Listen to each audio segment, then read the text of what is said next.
Hello everyone. In the previous video we discussed how to prepare our data to be loaded into Pure Data, and then we showed a video on how it's visualized. So this is a video on the explanation of the sketch and how it works. So the first thing to do will be to load our data into the sketch, and I just named it pddata.txt, but we want to load it with the object text define an argument of -k, and then we're going to name this whole entire thing test. Once we click the read pd.txt file, we can click on the click message or on the actual text define object, and it will load up our data so that way we can see it. So let's get that in. So you can see right here the data from that txt file is now loaded into Pure Data, and then we want to set up a metro for the data so it iterates through it.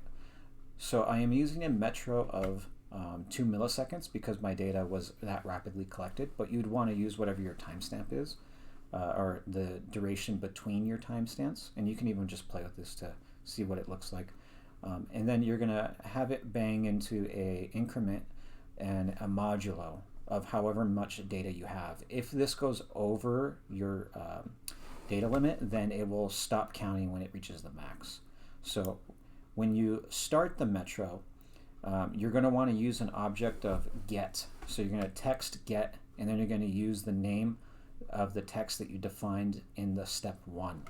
So the text defined test is then going to be text get test, and you're going to put it into a list. So you can see right here that it is starting to increment with the metro, and then we just unpack it with floats, and each float is given its own number box.